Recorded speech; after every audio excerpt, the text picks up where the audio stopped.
Hey, beautiful souls, and welcome to Around the Kitchen Table, a space for honest conversations, stories from the heart, and gentle reminders that we're all walking each other home. I'm Laura Island, mother, creative, soul-led CEO of Sacred Sister CIC, and the woman behind Wise Sacred Woman. I'm a witch with ADHD, and this podcast is where we gather to share the real, raw, and radiant parts of life. Each week, we'll explore what it means to live in rhythm with ourselves, with nature, and with one another. We'll talk about womanhood, sisterhood, creativity, leadership, spirituality, and the messy magic of being a human. So pour yourself a cuppa, get comfy, and let's meet here around the kitchen table, where stories are medicine and every voice belongs. Good number of queer people to go, yeah, we're queer and we're in a group and we've got this. And actually, there's a good number of us. So there's that side to it as well. Yeah, totally. Thank you for going there. Thank you. Back to your family. Yeah, so where did I get to? Matto. Oh my goodness. Right. So you weren't meant to meet Matto? No, not at all. I was actually just adamant. I've never really been single for a long time. I'm not sure. I'm honestly a serial relationshipper. And I was just like, I'm not going to, but I want to explore dates. I want to start exploring because I am really like non-monogamy is really interesting to me. I just want to start exploring, meeting people, finding out who I am in connection to others, and dating is a lovely way to be able to do that. First date, honestly, that I went on after deciding this. I met Matto on a hill in the sunshine, and it was just, oh my goodness, he's a beautiful man, beautiful human being. And it was such a connection. It was one of those, it was a soul connection. And it was just like, wow, this is not what I intended. There was really no getting out of that. And so our love grew. And then trying to think, I can't actually remember the timelines, but I've been really open about my sexuality, my non-monogamy, but I was in a monogamous relationship. And I think it was his suggestion. He was just like, well, why not explore that? And then feeling into the comfort of, okay, well, what feels comfortable? Because we'd met together as a couple. What feels comfortable opening that up? And he was feeling into his boundaries and was actually just very much like, actually, I feel really comfortable with you meeting other women and exploring that. Why don't we start there? And so, yeah, like being able to explore another part of myself. And again, it was really, really quick. I met Abby, and Abby won't mind me saying this, I'm certain actually, but she was absolutely adamant that she didn't want to be in, she lives in Bristol. And I think every other person that she was looking at on dating sites was kind of non-monogamous. And she was like, nope, that's not for me. That's not my thing. And there was something about the way that I used language, I think she said, or something about the picture, something just said, actually, I'm going to meet this woman. And we did. And yeah, our love is beautiful and so radically different. And that's the really wonderful thing that I find about non-monogamy. And I never say, like, everyone should be non-monogamous. I believe in this, it's a principle. But actually, it's just that openness again, like to feel into what does it feel like for me? And even within that, I put a label on it. But what does that look like for me? So I'm a serial relationshiper in a non-monogamous setting. And it's been really beautiful to explore a longer term relationship with a woman and to have these different parts of me met in that. And then it's kind of absolutely beautiful as well to witness the friendship that has grown. So the metamors is the term between Abby and Matto, and the way that we've actually just started to include our blended family. So they both have children, I have children, and we've created this beautiful space where there's a container and that everyone can be who they are and everyone has the connections that they have. So obviously I'm closer to my kids, Matto's closer to his kid, Abby's closer to her kids. And then I'm developing these beautiful blossoming relationships where actually we don't even put terms to it. It's just like, I'm an adult in your life, I love you, and you can be in this. And then the way that they interweave, they've actually come into it so beautifully, so naturally as well.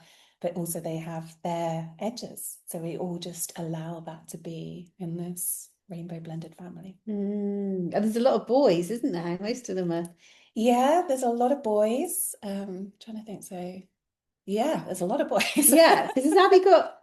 Abby's got a girl, boy. Yeah, and Yeah, so all the Matthew's others got a are. boy. I've Yeah, got 2 boys. yeah. That's a lot of And boys. there's a lot of boys, and I guess what brought that to me is like, I don't know. I think there's this, not to shift between boys and girls because it's not about boys and girls, but I think boys often are much more identified to the norm to begin with, like in family kind of situations, I think, and can often be quite shy around, oh, my family is a bit different, or like taking from my own experience. I remember Tom when he was about 7 saying to me, Mum, are we hippies? And he was at a Steiner school at the time, and I was like, well, it depends what you, but like even just taking that label for him was like a really big deal. He was like, I'm not a hippie. I'm not going to be a hippie. Like it was just this thing. He couldn't be further from a hippie if it tried, but his heart is still very in that kind of vibe. Yeah. And but yeah, I guess taking my own experience of that for him, it's like I see how boys can often really identify as like, oh, my family's a bit different, or so I wonder how it's, well, I don't wonder because I know because I see it, but like how they are all interacting together. It's like so beautiful. Yeah, and yeah, it's funny. I'm just remembering the first time that I sat down with Oliver and Zach, and I sat down and had a conversation with them because Abby and I were getting to a point where we wanted them to know about our connection. And I sat down and was describing non-monogamy, and my eldest actually at the time said it's nommy nommy, and I was like, yeah, very much. And it was really beautiful, but actually I think thankfully I'd already conditioned them that I was pretty weird, so they were already just actually like, Mama is outside the box. And it really wasn't something that we had to massively navigate. It was, they already had really open hearts and a lot of acceptance. In terms of sharing that with the outside world, one of them finds it easier than the other. My youngest, he's not particularly young now, he's nearly 15. He was actually saying, he was really open, and he decided to tell everyone at school because he was just like, I want to be open too, I can talk about it, and was hounded for about a year by everybody knowing, not in a horrendous way, in a way that he could hold, but it was just, that was the thing that people attributed to him. And so navigating that for him has been something. But I think the entire journey has been about meeting each person where they are at every single stage. So, for example, like with that, just being able to support him and not making it about me or something that I'd done, or like that the system was right or the system was wrong. It was just about, okay, well, how can I help him with this edge? So isn't it beautiful that he was able to be really open and go, actually, I like being weird and my family's weird and this is what my family looks like. And then coming up against, actually, no, I wish I hadn't said that. That's a beautiful lesson if you support it. And he's been resilient throughout as well, which is really lucky. And then each person just being able to navigate, do I want to tell everyone? Do I not want to tell everyone? What does it look like? How much do I accept each person coming into my life? Like just being able to navigate that, which is really important to me. So part of my background is obviously, well, I'm saying obviously, is a relationship therapist. So being able to support each person's coming up against an edge. Do I want to push that? Do I want to stay there? And being able to navigate that in this bubble of acceptance. Yeah. What would you say? Thank you. Let's start there. Thank you for sharing all of that, because I think it is, I know that you share it openly, but it's like it is still an edge, right, in the world, you know? And so if there's somebody listening to this right now that may be like, am I queer? like what would your I don't want to say advice because we're not about advice around here, but what would you say to them if they were like, hey, I've got some feelings and I don't know what's going on here? Like what would you be able to share with them? Ooh, It's a big one, isn't it? it's a Never big just one. at you. Yeah. So I think why I feel really like I love sharing about it is because what I feel like it's doing is normalizing. Totally. And we do that in so many different Yeah, things. And yeah, this is just a relationship model normalizing. And the more that we actually realize and find that there are other people doing things in other ways, it's really liberating, and it allows us, that's why we're kind of drawn to places, right? Drawn to spaces where we get to go, oh, okay, yeah, there's other people doing this. So I think realizing that there's a whole spectrum of being human in every part of us, and that actually we don't need to fit ourselves in boxes, and that it's okay. So oftentimes it's looking at the story that we've been told. Is there shame around being queer? Is there shame around being different? And just thinking, okay, well, that's the story that I was given, but what do I feel like that in that? If there's something stirring, then just being like, oh, okay, wonder if I can actually be compassionate to that part of myself, bring curiosity to it, and that it doesn't need to mean anything massive. So I'm thinking this applies to everything, right? Sometimes we kind of go, oh, well, if I'm going to change this or fix this, it's going to be a massive, great big thing. Actually, what we tend to do as humans is just take steps, and we kind of get down a road and we go, oh no, actually that's not my road, and we go back and we try something else, and we're always learning, evolving, coming back on the same lessons. So that curiosity, and just be like, okay, what does that mean to me? Let's just feel into that, feel into my heart space, feel into my body. What's coming up? Is there resistance? Is there messaging that isn't mine? And yeah, for me, like, it's definitely always well, let's go with what's true. I love that, coming back to ourselves, being able to remove all of the stuff that's in the way of what's actually just true to us.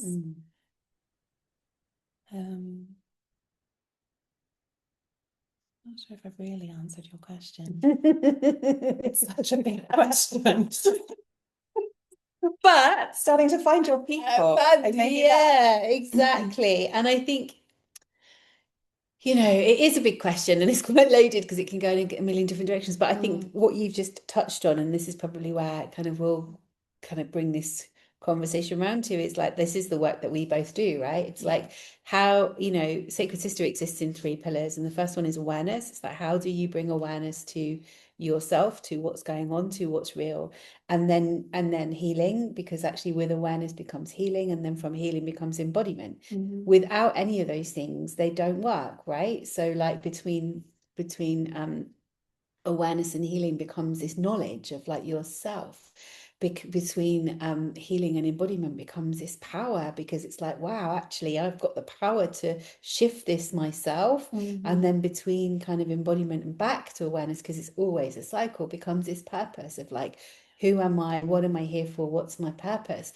And so that's the kind of spiral that we work within Sacred Sister. And it's subtle, like I don't even usually name it as that, but everything I do sits within that kind of map. And what usually happens for us as humans is we skip. So we're like, right, I know this is broken, I need to fix it, let's fix it. Yeah. And we're actually not bringing awareness to the why. We're bringing awareness to the thing that is the problem. And so really hearing you also speak to, you know, that curiosity, that's the key for me. It's like, you know, how can we continually be curious about ourselves, and then curious about each other? What is our relationship to each other? How do we connect with each other? What does that look and feel like? And I think there's such a shift. You know, we talk about kind of dynamics. It's like, you know, my grandma's generation wouldn't have spoken this way. My mum's generation wouldn't have spoken this way. And I feel like our generation, I mean, I'm older than you, but our generation is like, we've opened that doorway to start those conversations, and it's going to get easier and easier and easier if we can stay open to what might shift and change, and for humans to be just humans and for it to be okay. Yeah. What's my differentiating feature from a dog? I don't have 4 legs, hair, and a tail. Like, I'm sure where you're going with well, because if we're all a soul walking the planet, right? Like, if we take it another level, Jesus, if we take it Let's go there. if we take it another level, and we're all a soul who's chosen the body that we come to walk this earth in, right? Like, what's the differentiating factor? Well, I'm a human being, but like, you're a human being, you have different hair, different eye color, different, but what your sexual orientation is, should that be an issue? Should that be something that what you believe in terms of faith, is should that be a problem? Like, what color your skin is, should that be a problem? Like, your my heart reaches your heart on a soul level. We're human. The reason that I don't necessarily connect with the dog in the same way is because I don't find the dog attractive in any way. So therefore, there's no competition with the dog. There's no sense of like, oh, what is this with the dog? Do you know what I mean? But I think as humans, we overcomplicate everything. Yeah. And because we want to pigeonhole it into a box. And actually, if it could just be like, what would it be to meet every day with new eyes, with a new curiosity, rather than like, this is the linear direction? And I think that's where we're stepping from. The patriarchy for me, in that masculine sense, and men are very linear. Absolutely. They get up every day, they do their thing, they go 9 to 5, they do their job, and it's a very linear world. Ours, I mean, let's face it, we've all been called hormonal for, over and over and over. But yeah, we are hormonal creatures. Absolutely. We're And cyclical. exactly. And so actually, when we get to live within that, and I think this is where, when you come back to talking about patriarchy and a matriarchy, people just think, oh, well, it's just women want to take over the world and be, dominant. It's like, no, not at all. It couldn't be further from the truth, you know? So I think there's this place when you really open up and start talking about labels and who we love and how we connect with the world. Like, how do we just come back to it being okay? I know it sounds really freaking simple to sit here and talk about it, but it's like, are we really able to live recognizing our own judgments, our own shame, our own feelings, our own sense of things, and take absolute radical responsibility for ourselves instead of blaming the world? Because that's the bit that I think this is coming round to, is like, we tend to not take responsibility and we blame everybody else. I just did a social media video this morning about maths. Married at First Sight. Do you ever watch Married at First Sight? You've got a TV in your house? No, I don't think you have you? No. No, of course not. You can watch it on iPlayer as well. No, it's not on iPlayer, it's on television. Anyway, Married at First Sight is basically what it says. Basically, they literally meet at the altar and they marry, and they've been paired up by experts, and and it either works or it doesn't. And I watch it, and I've been watching it for years, and I'm sure people think, really, like, you're like this spiritual weird one, and you watch like something that's just reality trash TV effectively. But what it does for me is it really opens me up to looking at relationships, and fundamentally that's my work: relationship with self, with each other, and with nature. So it's like, actually, I love watching this, but honest to God, right now it's like bitch central. There's women in there that are literally like pulling each other apart, and I'm like, what is going on? What is going on with this judgment? Like, how horrific. Like, in my world, that doesn't exist. I'd knock it on the head within seconds. Do you know what I mean? But we talk in circle terms about, judgment does exist. It will always exist. I can have a judgment over you. I might think, my God, look how she looks today. Or like, you might be thinking the same about me. But what I would turn that around and be like, why am I feeling that way? Where does that come from? What is that inner story? And I think when we can begin to, we've just done a rhythm inside the sanctuary called Rooted, and it was all about rooting back into what's your old story, your old pattern, the foundations that you've been taught, that you have been living by, that maybe don't even really connect to who you are now as an adult. And can we rewrite that story? Which is why the 2 trees analogies, like, it's a thing. And so you could have easily stayed rooted in an old story, right? And been like, no, this isn't safe. I can't do this. I can't be who I am. And we see a lot of people in our work that are living from that story. So it's like, how do we root that back to what does it really mean? And I think maybe we can kind of bring it to that place of like, what were What three bits of advice? I don't normally have these conversations, but I know there will be people that listen to this that will be like, what the fuck are they talking about? There'll be other people that totally get it, and there'll be other people that are like, whoa, what does that, what would that mean? And like for me, those pieces of advice, if I was to give them, would be like, how do I stay curious, get really connected back to your own self and what you really truly believe, not what someone else is telling you, not what you've been indoctrinated by the TV, not what you're scrolling on social media. It's like the world is on fire right now, but what do you actually believe? And you know, and to then be brave enough to trust what you believe in, you know. What about you? Give me your three. I mean, I know they align mine. Three. I really actually love what you just said. God, there's so much in what you just said. I think you used the word spiral and you spoke about your three pillars. Yeah. And I think that's really beautiful, because I think that actually it's not like just do this, just do this, just do this. It's actually the idea that we're on a journey, we're on a path. And I've actually got a program coming up called the Spiral Path. So it's really interesting. There we go. But actually, the idea is that we're on this path. And if people are watching, you're probably on this path, right? And you might not even know it.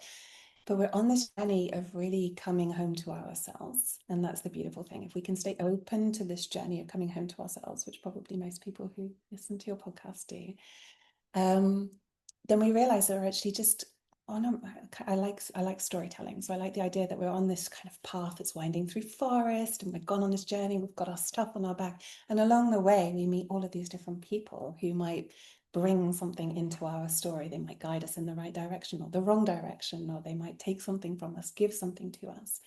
And then we pick up all of these tools on the path as well. And this is if we stay open and curious, and this is what we get to do. And we get to kind of just go deeper into who am I, what's actually real for me. Let's get rid of the stuff that's in the way. Let's just stay true to this path of curiosity, of adventure, and let's see where we end up. But it's a spiral in that we do actually also come back among the same tools, the same people again and again, but as a slightly, ideally, evolved version of ourselves. So it's interesting to think about how long we've known each other and who you were when I first met you, and that we've spiraled back around each other, and then we meet each other in these versions of ourselves that are different to when we were. And if we can stay open to that, like you said, heart open, and seeing other people from that place, I think we're both very much connected to the idea that actually the whole raison d'etre is love. And that if we can stay true to that love, then we can remove all of the stuff that's in the way. All of the bullshit. So what I also love as well, you just kind of touched upon, I just really wanted to bring in, and a lot of my work is actually the reclamation of who we are as humans first, but definitely my work is with women, your work is with women. So what is it to actually reclaim the full spectrum of femininity? You know, femininity can sometimes be so often be boxed. It's like, if you're feminine, you must look this way. Yeah. If you're feminine, floaty skirts. Exactly. You must go and get your hair done, and whatever it is, like this idea of the feminine. Actually, it's all of it. If you look at the feminine in energetics, it's the mother, it's the literal everything, and that we can bring all of these parts of ourselves. Totally. And that, I mean, yeah, going back to that, we've been talking about my journey, that's been the beauty of it, is actually just going, actually, I am full spectrum, and I get to like show parts of myself to others and not, or I get to put words on it if I want to try and help people understand. But actually, it's just so beautiful to be like, no, this is all of me. I'm messy and I'm driven. I'm like loving and I'm fearful. I'm all of these parts at different times. Yeah. And when we get to reclaim that as a whole, rather than thinking, oh, I need to be this way. I think you said it was spirituality earlier. Like, oh, if I'm spiritual, then I can't remember what it was. Can't watch maths. Yeah, exactly. No, actually, we can. Yeah, like, we can be all of these things. Yeah, totally. I held a new path that I'm running is called reclamation. Because it's like, how do we reclaim all of those parts of ourselves that we've just left behind? And in leaving them behind, Like we end up with just, you get to adult life and you've left behind all of those pieces. Yeah. And like, how do we go back and reclaim them so that we can be whole? How can it be okay, for me to understand that I can be happy one minute and be raging the next, and that be okay? Yeah. Instead of being like, oh no, I have to be the good girl, I have to be prim and Pathologize. proper, and all of that stuff. So Mm. yeah, this has been a big conversation. It has. I'd love to just end with, funnily enough, this is going to sound like this was a plot, and it really wasn't. But I'm just about to put the tickets out and launch this year's gathering, and I think it's that we started from you sharing about the gathering, which we hadn't really spoken about. So I guess the gathering is a place that we meet in physical person just outside of Glastonbury. Happens in the summer. And it really is about all women, all walks of life, or as long as you have a womb or have had a womb at some point, like that is the journey. That's what brings us together. The rest is just freaking magical because it just happens, and it's so hard to get people to understand that. Like, it's not prescriptive. It's not, you don't come to have a big program. There are no big headliners, even though there are some amazing headliners within our community. But, they come as part of what we create, and we're not labeling them as somebody that we have to, label up to sell a ticket. It's so different to that. So I wonder, just in terms of like closing up, like as we spoke about, so didn't you come with someone else to the first gathering? Someone else that introduced you, or did you bring someone else? I can't remember at all. It's so funny. Yeah. Okay, so you rocked up on your own. How was that? Do you even remember how you got there in terms of like, did you see something like? I have no idea. No, I can't remember. That's where we met. I can't remember. Yeah, maybe. I'm not sure. Maybe. But now you're holding a space at the gathering, so there will be a Rewild and Rise space. I will. I'm so excited. Too. Me too. Yeah, So what was the question? That wasn't really a question. It was just that, wow, those observations. Maybe like, could you? Why should women come to the gathering? That's a good one. Oh yeah. Okay, so I can go. I usually do this. I go macro and micro. So on the macro level, I love what you just said about reclamation. And that's a big part of what happens in loads of spaces. That will happen in my space. That's what we do, isn't it? As we reclaim joy.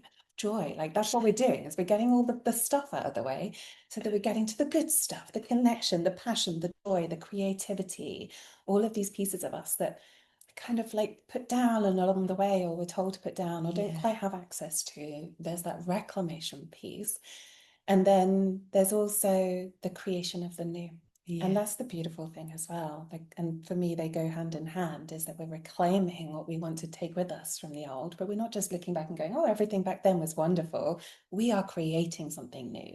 Women's spaces where you actually genuinely can feel safe, seen, alive, connected. That magic that you described that happened at your event recently, that happens again and again and again, and it's always in a circle. I'm always amazed by it, how you can go from something otchy at the beginning and then everyone's just so heart open at the end. It's wonderful. So yeah, there's the reclamation and the creation of the new. That's the big macro why. And then on an individual level, just because it's magic and because you're going to find yourself, whatever it is, you'll find a piece of yourself in connection there, and you'll meet other people in that space. It's just what you create is really, it's really special. It's really something, and it is quite magical the way it all comes together. And I do look at you with this beautiful, like with so much love and so much curiosity. I'm just like, how do you do it in the way that you do it? But it does. It's magic. It comes together. And it's co-created. So that's a big thing for me as well, is it's actually about some of its parts, not 100%. Something that you just turn up to and that you receive. It's symbiotic, that every person there is giving and receiving. Totally. Even when you don't realize. No, absolutely. Even if you just go peel a carrot in the kitchen, right? It's like you're a part of something. And I think that's the kind of magic of how it weaves. I'm always blown away. I'm always blown away. As a control freak Leo who needs to have kind of some level of control and structure, I remember putting on the very first one, literally all we have is a big blackboard. This year will be a little bit different there because there are some amazing women that want to, so there'll be some offerings on the board, but like there's space where women who maybe have never held a space before get to kind of just step in. They're not, they might not see themselves as a facilitator, but we all have wisdom and they want to just share a piece of themselves, and somebody else gets to hear that wisdom and be in that space with them, and that's magical. But I also kind of go, oh my God, what if no one does anything? Or what if no one turns up? Or what if it's... And I remember one year where it was absolutely, I mean, we were in England, right? It was pissing with rain the whole time. And I was like, oh my God, this is going to be dire. And actually what was so beautiful is it forced everyone into a space. And then they just created magic. Like when you put women together, just stuff happens when you get out of your own way. And like people were coming back out and kind of meeting together back at meal times, and they were like, oh my God, we just did this amazing thing where we like so and so taught me how to crochet this, or like that's going to sound like we're just a bitch and stitch club, but we, like singing and hugs and massage. And there was somebody the other day who was just like sharing how actually she's not a massage therapist, but she was just like, actually, I'm just going to offer some shoulder rubs and see what happens. And before she knew it, there was a whole tent of like people just massaging each other's shoulders, and that's, I think, we're resourceful as women. And we just are never given the chance to really shine. And I think that's what the gathering does. It really gives people a chance to shine in their own way, if that's what's moving them, and there's a lot of tears and a lot of snot and a lot of, there's a lot of all of that stuff, you don't have to run around naked. And some people do want to run around naked. It's like, but there's just a freedom of what it really means. And the healing that comes just by saying yes and showing up, I think is a really big part of that.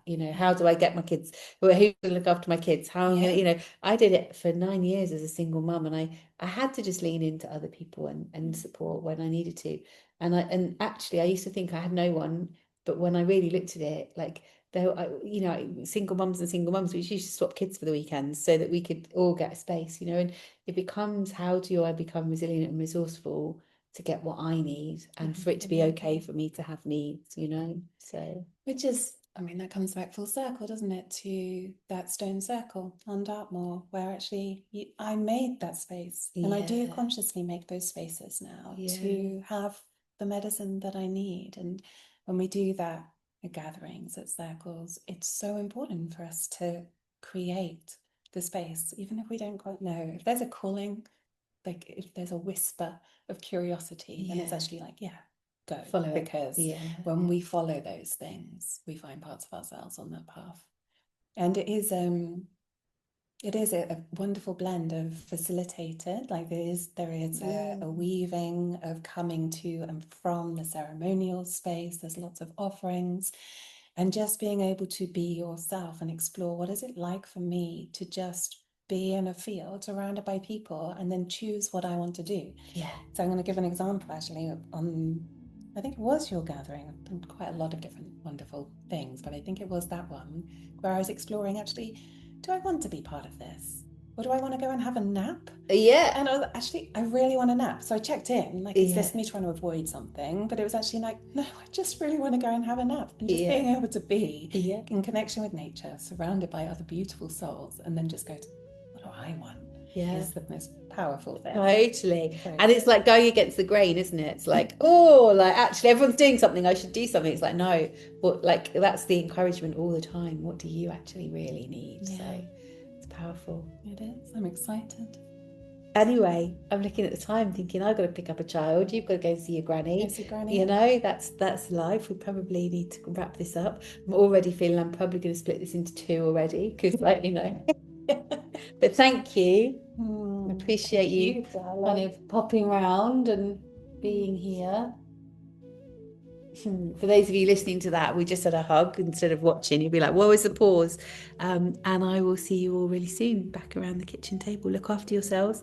Have a good week. And thank you for your presence. Thank you for listening. Take care. Lots of love.